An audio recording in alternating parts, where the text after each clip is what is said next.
Hidup wong lanang. Hidup wong wedok. Hidup wong wedok. Hidup wong lanang. Kowe ya apa ora? Kok rame cah? Lho rame iku Ning kono. Lho, Ono Pak Jajal tentara, panjakku Pak lho, Yun. Panjakku jajal. hidup wong lanang. Akeh do sadar iki akeh do sadar. Sadar piye? Mulane gelem ngomong hidup, ya apa ora lho wong lanang Mas lho. Ora piye-piye lah, wong lanang itu tetep menang wong wedok. Lah kok iso? Ate hidup wong lanang lah.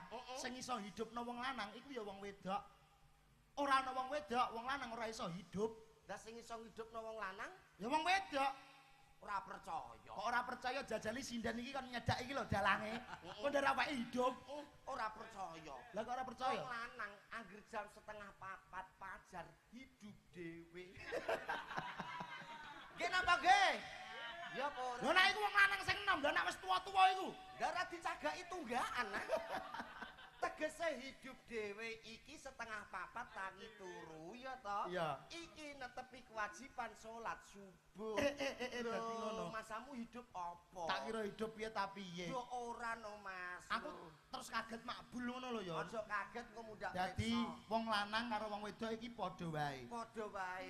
Duduk sama rendah. Ngadeg padha Lah berdiri sama tinggi. Lah iya no Mas, mergo apa to kok iso ngono? Lah piye? Mergo wong lanang antarane wong wedok saiki sepadan iso padha nyambut gawene. Dadi ngono. Jaman dhisik polisi mung lanang tok. Heeh. Saiki wong wedok ya iso dadi polisi sing diarani polwan lho. Pinter tenan cahya. Iya apa ora? Iya, Dhisik dokter kuwi mok lanang tok. Heeh. Jaman saiki wedok ya iso dadi dokter lho. Iya bener. Lah iya. Lah kowe jarene ndingi pas ning embongan, kowe jare engkel-engkelan karo Pak Polisi. Ah kurang sithik jotosan tenan. Ki aja ngono lho, wonten Pak Polisi lho. Lho tenan kok. Aku iki nak ngomong apa anane? Lah kowe mosok kok kowe rakyat biasa kok wani jotosan karo polisi? Mergo aku bener lho. Lah kok iso? Lho wong Jawa iki nak bener aja ngasih wedi. Ngono. Karena membela kebenaran nggih napa nggih? Lho, ngono. aku tukaran. Kok tukaran biar ceritane? Ceritane piye? Tukaran aku. Aku kan omahku Kaliori. Iya. Lah aku dolanan arep moro nek galunan. Heeh. Ditilang nek embungan. Aku numpak motor enak-enak. Dok dok dok dok dok dok dok dok dok dok dok dok. Motormu apa? Al-Fatihah ngono kok. Kok dok ora penak blas. Lan alpote tak bedel sithik kok. Iya. Dok dok dok dok. Lah ana polisi nek ngarep. Polisi Nek ngarep. ning ngarepmu nilang. Iya aku disemprit mak. Tit ngono. Kowe terus piye? Aku sebagai warga Indonesia yang baik, Heeh. aku leren. Ya apa ora? Aku ditilang. Ditilang. Kamangka aku SIM nggawa. STNK nggawa. Iya. Pelat loro ana. Apa jenenge helm? Helm nggawa. Lah kok ditilang? Perkarane sepele. Lho kok iso padahal lengkap lho Pak kok iso ditilang ki piye? Lah iya perkarane ya iku. Perkarane piye? Jere aku kurang konsisten. Lah ora konsistennya apa? Lho perkarane aku nggawa helm Yamaha, motorku Honda, jaketku Suzuki. Kowe iku ditilang? Ditilang lho. Aku yo sadar nek aku salah ditilang ora apa-apa. Heeh. Perkara ngono kok iya to? Iya. Polisi terus ngetokno surat tilang, terus ngetokno pulpen. Iya. Tak lirik. Iki kesempatanku. Kesempatan go melehno polisi. Polisi tak jawil. Pak jenengan nggih mboten konsisten lho Pak lho. Lah kok iso? Polisine mecicil terusan ngene kok. Terus. Lho kok iso aku ora konsisten maksudmu piye? Heeh. Lho jenengan polisi kok pulpene pilot tak ngono ngono. Terus ora sida nilang. Piye-piye oleh melehno? Jenengan polisi kok pulpene pilot. Lho ki ku piye lah Yon? Piye no? Pulpen iku ya lumrah ya pilot. Lah nak polisi pulpene kudu polisi. Lah kowe dagelan kok motormu kok ora dagelan? Lho motorku dagelan Pak polisi ora kok berturu. Lah kok iso? Angger dina ana tabrakan ah. Lah kok tabrakan? Angger tak selenger tak oglek jries motorku guyu. Ho. Gak ngono. Omonganmu. Kono ya kabeh iki tidak bisa sama kaya ngono. Oh, ngono Kabeh ya. wis ana merek-merek dhewe. Ngono Kaya ya. paribasane panjenengan Pak Dalang Agus. Heeh. Delalah awake dhewe dagelane. Ora kabeh dagelane kene. Iya no Mas. Ya bisa juga Pak Agus engko karo Soimah, karo Abah Kirun, ngono kan ya iso. Neng rumangsaku dagelan paling cocok lo Mas Nanda kalih Mas. Alah sampean ampun ngoten Ampun ngoten jenengan kok ngoten niku. Nak cocok ora tau dijak saiki. Denane ape dijak awake dhewe ra iso. Mas Aku seneng bengi iki Mas Nanda. Lagi iki aku bisa Nggih kepanggih kepanggih malih. kali Mas Nanda. Saben arep tak jak ora tau iso saking larise Mas Nanda kali Mas Liyo. Alhamdulillah ngeten iki kula saged sesandingan kalian Wah, jenengan. tenan to. Atine kula kados disiram banyu aki. Lho, dak kemratak malah. Lah ya tegese brebes mili. Sindene ditanjakno. Heeh. Ha kira-kira kowe milih sing endi? Sindene ana 1, 2, 3, 4, 5. Sing penting aja iki. Ngusah piye kok aja iku piye karepmu? Iku meh padha mbokku kok. Yon, aja macem-macem karo sinden kuwi lho. Pripun? Iku mono babonane sinden Jenglong Jaya. Lah iya. Mbok-mbokane. Mboten trima babon, mboten trima mbok-mbokane. Apa? Danyang. Penarik penonton ya Mbah Uti iki. Omonganmu. Lah iki bapak-bapak nyatane nunggoni lho ning isor yon. Nah, jujur nggih. Jenengan ngentosi Bu. Sing ngenteni wong siji. Sapa? Mbae sing pun telas untune. Sing penting seger waras nggih Mbah kok nggih. Amin, amin, amin, amin. Dajal ke nanjakno sinden sing ndi? Nggih, sik Mas Nanda nggih iki Pripun? ana nawala tak wacane dhisik. Monggo monggo kula sumarah. Katur panjenenganipun Ki Dalang Agus Pramono SSN. Wah, SSN iki apa?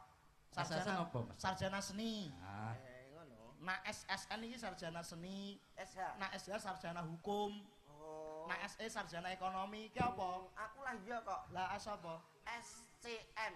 Apa iku SCM? Sarjana nyolong motor. Pak polisi ning.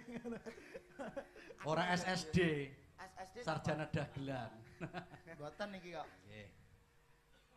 Ing pakliran nggih matur assalamualaikum warahmatullahi wabarakatuh. Kula penggemar setia saking sumber Oh nggih, dulur-dulur saking Sumber. Ya alhamdulillah mboten ketang kula nembe niki mayang teng daerah Rembang ning nyatane penggemar kula ngantos teng Sumber Mas. Lho nggih no, panjenengane kok napa wayangane nggih sae kok. Napa nggih to? Nggih. Aja peh tak jak terus ngelem aku kowe. Mboten niku estu tenan, Nggih. estu sumber tenan. sumber kono sumber.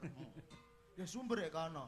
Sumber ya kidul kono. Nggih, kula nyuwun gending siji Sri Huning kaping kalih Gubuk Asmara. Cocok. Matur nuwun, wassalamualaikum warahmatullahi wabarakatuh. Saking kula sepisan Bapak Wiji ping kalih, Pak Haryadi kaping 3, Pak Rasid kaping sekawan, Pak Matoyo kaping gangsal, Bapak Rukani. Oh nggih, menika nggih kajaba pandemen panjenengan nggih wonten menika sak grup pandemen wayang kulit. Oh nggih. Nggih.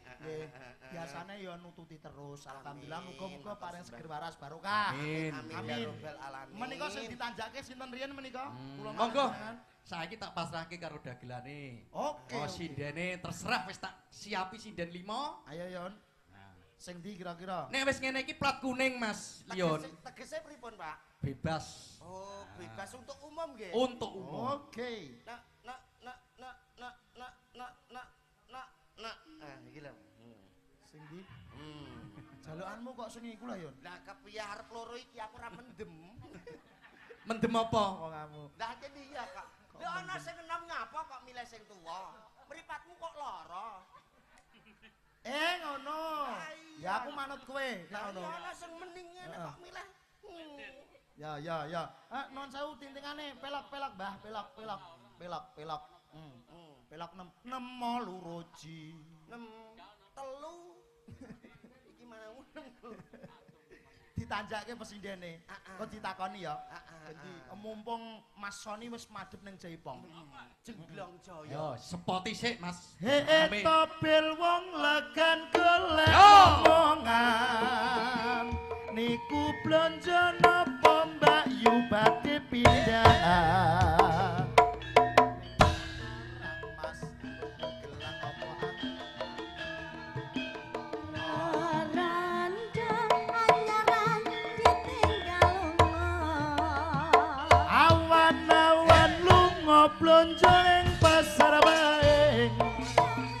Prawan rondo kanggo kurapati penting. ning Semarang Mas tuku gelang apa anting-anting josolan ya ben randa dijamin gampang jaman semono penak tenan to. Lho, Sing iku mau ndas mundi. Kok ndas mundi to? Lah sebener ya. ndak pundi Mbak Ayu. Lah iya tidak ra gawa ndas. Iya ya. Lah nek mau ndas tok apa awake ora digawa to, Mas? Lah sing penting iki ndase dhisik. Jere sapa? Aku tenan ora ana ndase ora dadi. Tenan sampean mau kepengin ndase tok? Tenan ora ana ndase ora dadi. Kok ora dadi ki apa? Alah tenan kok anggere ana ndase lho dadi. Omonganmu kok iso Tegese ndas apa, Cik? Ndas apa? Ndas iwak. ndas iwak. Sampean mendoakan apa karena ini hari wayang dunia? Heeh. Lah wong ya wis ditungakno sampean lho, Mas. Lho berarti sampean gak gelem ndongake. Lho ya ndongake cuma tak wakilke sampean. Aku iki wedine ora mandi dongaku piye? Dongane dhewe ora tau dijabahi. Lah iso. Lho aku ndonga nyano yene ya kok ngene ae lho, Mas. Iki lho ndonga njaluk sugih ngatani ya ora sugih-sugih. Lah kowe ndonga apa?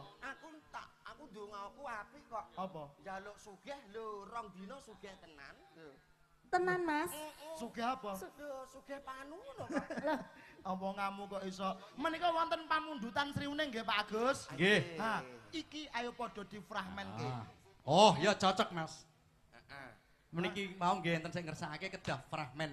Wah, Fragmenke. jadi aku sing dadi Wiratmaya, Sriuning, kowe sing dadi Bupati Lamongan niku sinten, Pak? Minat jingga. Bupati Lamongan kok minak jingga. Heh? Sinten, Mbak? Endro Katong. Lah, Indro Kotang. Endro Katong. Ngono ya. Lah kowe dadi Endro Katong, Ya, ya. aku Wiratmaya, dadi Sri Huning. Tuluk, tuluk, tuluk.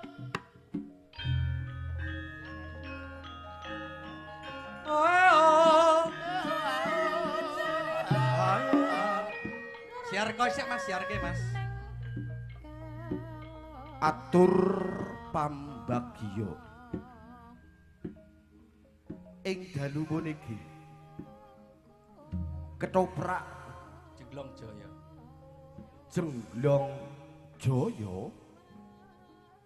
badhe beber cariyos kanthi lelampahan Sri Huning Mustika Tuban Sabayapati Sabaya Mukti. Sri Huning dipun paragani dening Rara Ayu. Jenengmu sapa? Jenengmu sapa? Devi. Oh, Happy. Devi. Wapaan niku? Sri Huning dipun paragani dening Rara Ayu. Devi Kumala Sari. Wirat Moyo dipun paragani dening Ananda Abinawang. Aku ndiluk apa ora? Hah? Ndiluk.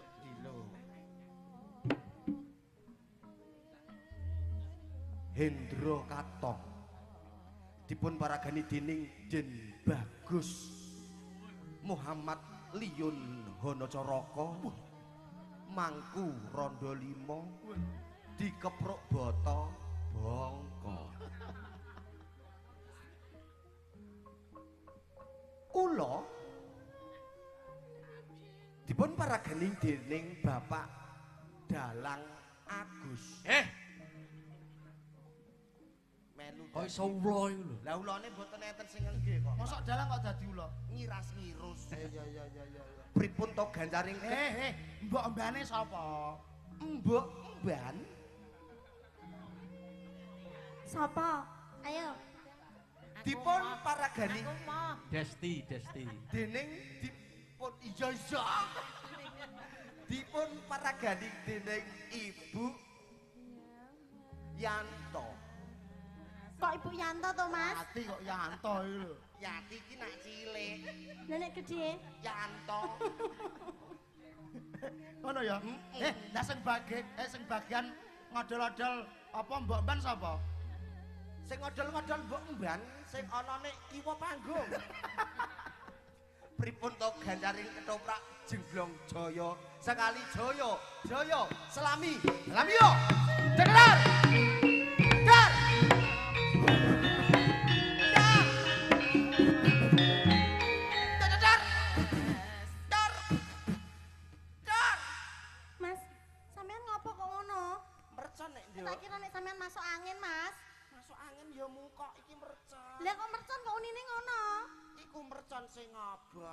Allah, Thomas, tak kira nek sampean masuk angin. Iki ceritane ngene, ya toh.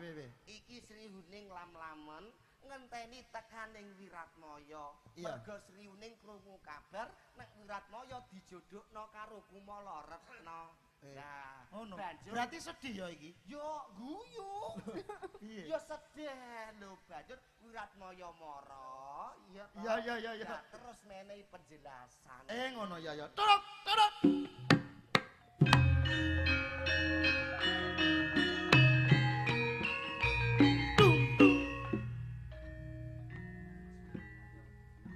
Kang Mas Wiratmaya. Wis saprono suwe. Aku tansah ngenteni sliramu, Kang Mas. Sri Uning, Kang Mas. aku Kakang Wiratmaya sing teko wong ayu. Kang Mas Wiratmaya.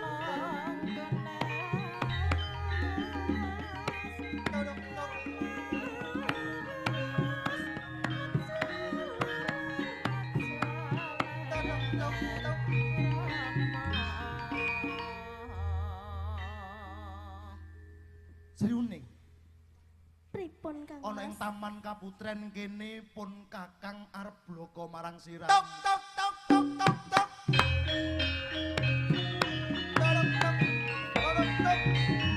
Pun Kakang Wiratmaya arep bloko marang sirahmu Sri Uning.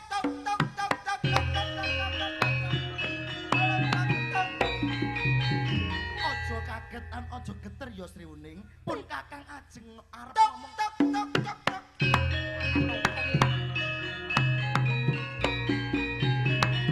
Aku iku tak ngomong dhisik lagi tak tok ya nyuk. Lah iki trutuke mendem kok mau amok. Kuwi baterene anyar Mas, trutuke. Ono trutuke kakean ngombe. Kok ya ben ngomong sik ngono lho Mas. Ngono. Iya, sampean meneng sik. Udah ngomong. Ya meneng sik lho ya. Trutuk mendem kok diamuk nggih, Dik. Lho nek ketoprakne gak rusak carane ngono iku. Ya. Sri Uning, Pripun Kang Mas? dikuat-kuatke atimu pun Kakang arep bloko marang sirahmu wong ayu. Kenging menapa Kang Mas? Dina iki pun Kakang kajodohake dening Rama marang Kumala Retna wong ayu. Mbok trotok apa ora? Jere kon meneng ae. Nek wayan rotok iki kok ngene iki ya ditrotok. Ngono. Iya. Lho kowe iku dadi trotok apa ora? Kowe nek dadi trotok kene lho, iki lho awur sing ngendang. Tok. Usah.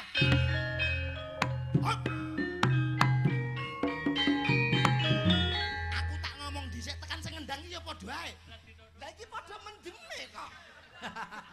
Berarti wong loro iki padha mendeme. Sepen lho sing rotok. Adi kan jejer sing kendang cocok iku. Ya cacah.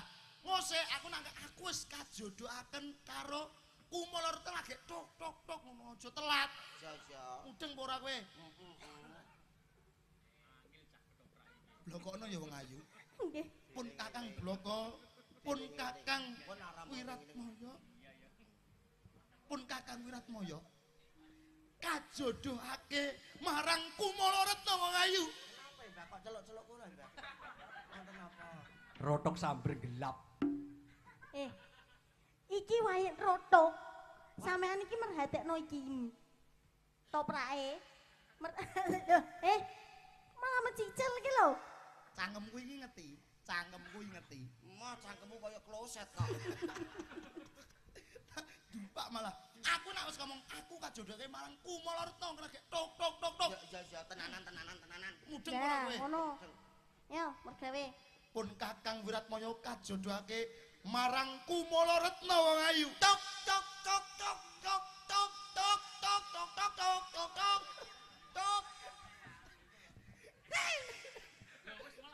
Glantak. Engko dipotong lho. Bose nduk darah tinggi engko nak mujuk stroke malah. Sakake. Sing ngendang iku omongi jek yo. Sing ngendang rada kopokan. Liun Nganggo padha yo. basa isyarat, Mas. Padha karo trotoke sing ngendang ku yo mendem. Berarti rondo kopokan. Jajali omongi jek, omongi. Ngatik ben ketok. Aku nak tok. Glantak ngono ya. Tok, glantak. Oke. Omongane ora ngono. Omongane piye omongan? Ancen rata-rata nak bisu ya melu kopok. Lah yo nganggo isyarat. Mbak, pipo. Bu, wonten rondap, Bu. Kok golek rondap ngopo? Ben diombe ben ek ngene. Ngono. Aku nak ngomong karo kendang iki ya mumet kok. Lah ya kandhani. Mbak. Oh, ae. Malah kayak wedhus lanang. Wes jajali. Ya.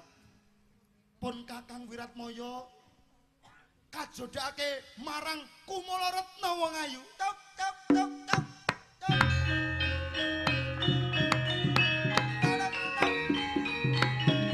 Sajroning ati aku ora bisa yen ninggalke marang siramu. Mergo gedene rasa tresnane pun Kakang marang siramu wong ayu. Terus pundi kula Kang Mas? Apa siramu ijeh tresna marang pun Kakang? Kula tresna kalian panjenengan Kang Mas. Tresna marang aku. Nggih. Memanismu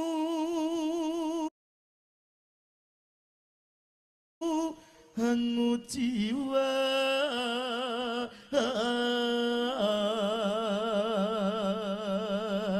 Kang Mas. Piye wong ayu? Sontone panjenengan kok nggih panggah sae to Kang Mas. Yen dibandingke karo tukang nerutuke ya adoh no wong ayu. Agawe rujiting gale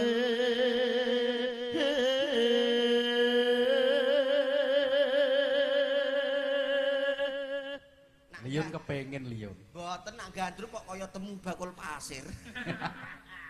kok mbok padakno temu iki lho. Ancen iya kok. Lara apa kang sinadya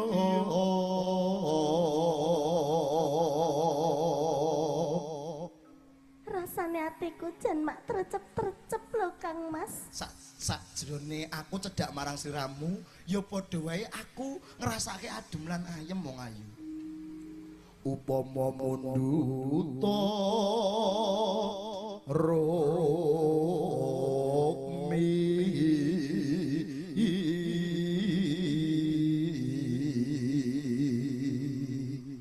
Mas Nanda, pripun? sampean ora usah dadi dalang. Mboten kula mboten Pemuda nyanyi aku soalnya. Niki kula pokoke tak sing edan-edan lah sampean sing bener. Oh, kudu ngono, Mas. Nggih, Oke. nggih.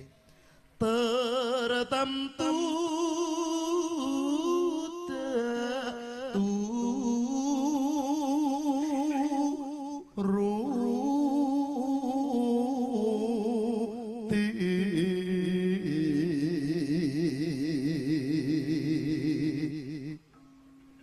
ibarat wong numpak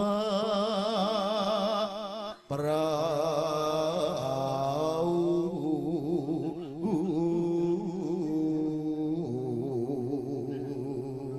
ngedak marang pun Kakang ya wong ayu.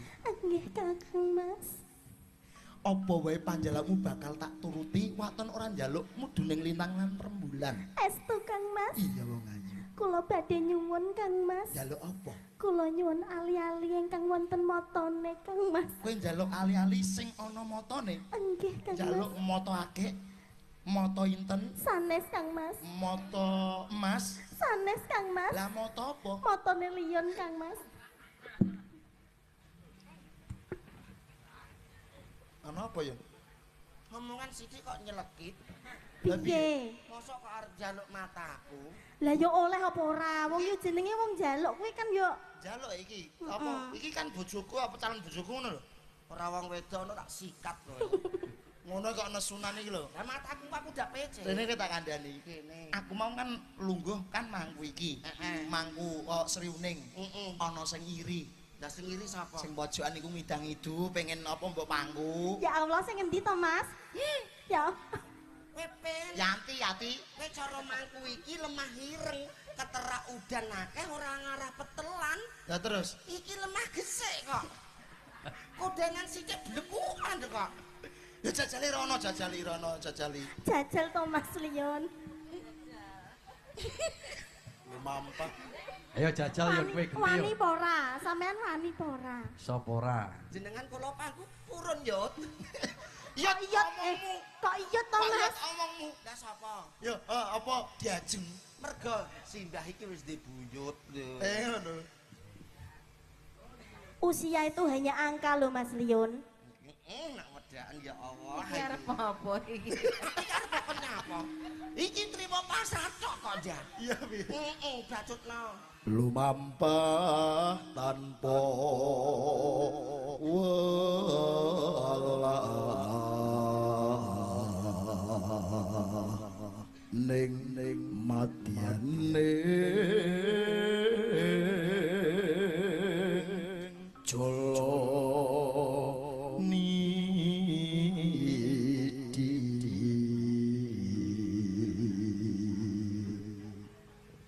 temanggung angin jong ning pakulingan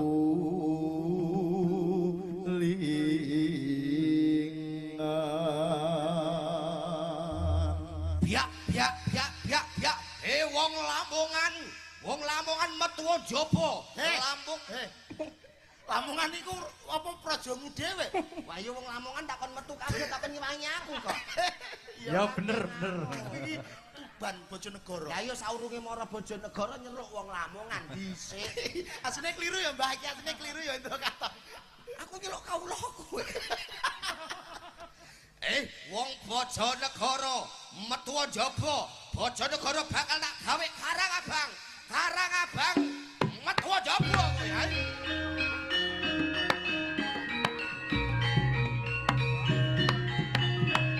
Berani majuan ini. Sopo kowe? Aku sopo? Iya, Aku Sri Uning. Sri Uning. Kowe Senopati ana ing Bojonegoro.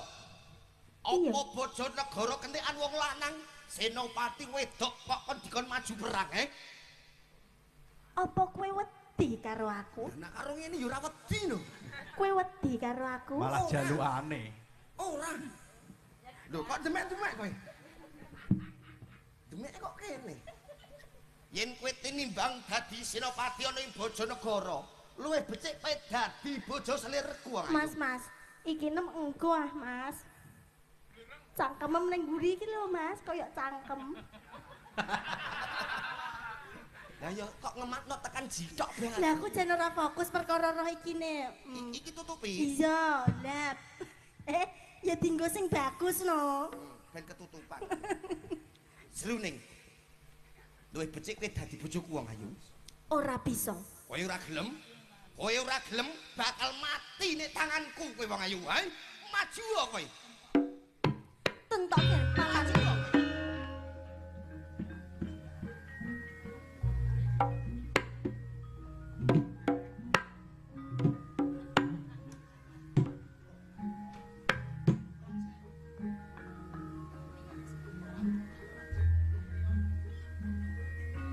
Hei. Said.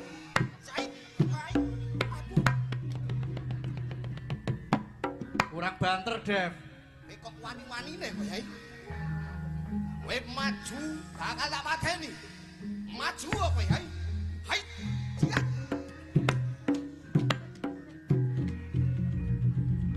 Kok kaya nunggu Barek ngeprok ngene lho. Ngene lho, ngeprok ngene lho. Aku iki wedi nek geger otak lho Mas. apa? Iki wis ora ana otake kok. Apa jaman dum-duman otak sampean ora teko to? Aku keturon. Sri Uning. Tak Piye? baleni sepisan meneh luwih becik kowe bali. Aja bacotke. Aku ora wedi karo Yen kowe wani Dapuranmu. maju bakal tak pateni. Mati kowe.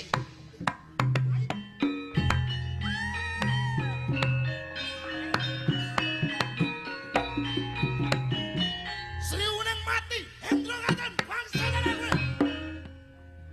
Kowe nganti mateni adikku. Apa sing mbok duweni? Aku ora duwe dadek.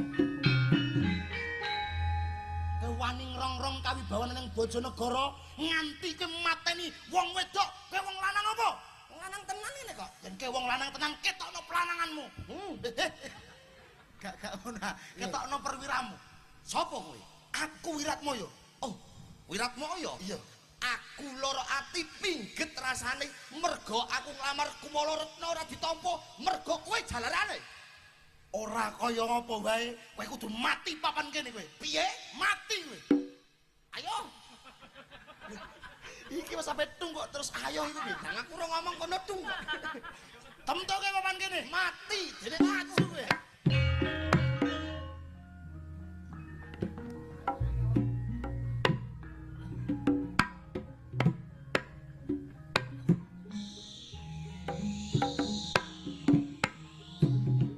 Wow.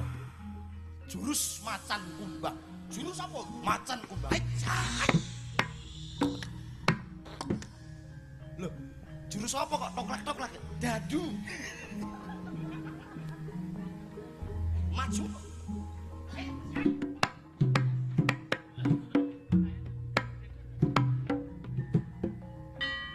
Jedore malah delok. Jedore delok.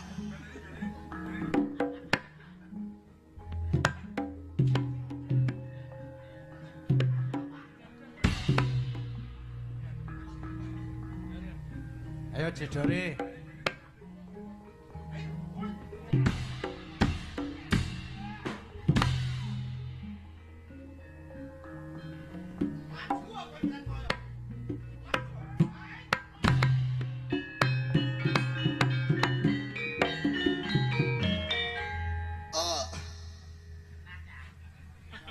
Mati kok ndekemi wong wedok. Lah iki mati apa? Yo Sri Huning matine dadi senopati. Besok ketalao apa ya? Kanggo pengiling-iling anak putu besok biyen Sri Huning Mustika Tuban.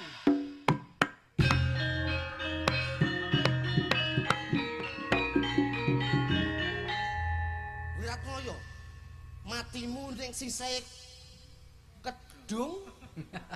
Nanging kok ana wong nek pasar kok rejane ngono. Kedung kok ana wong reja. Iya. Besok bakal dadi desa Ketanggi. Ora nyambung ah kedung rejo kok teko Ketanggi. Lah aku metu Ketanggi kok. Omonganmu jerak ora iso ngono. Rene. Dibacutke Sri Uning. Heeh. Mawi tayub nggih napa kula Ketoprak wis Mas iki. Sampun. Hebat. Nggih.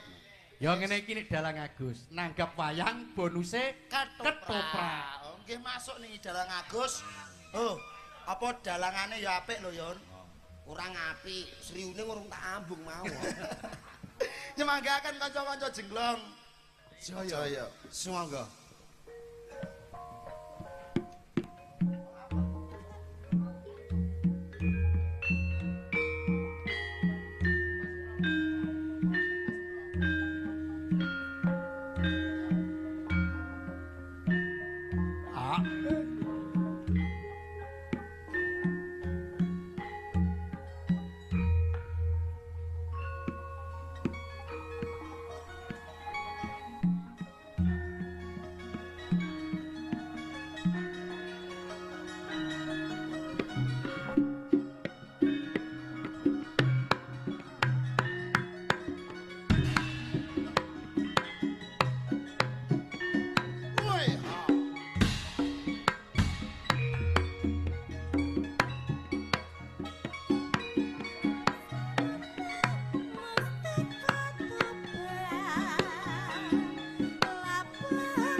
warga sapiro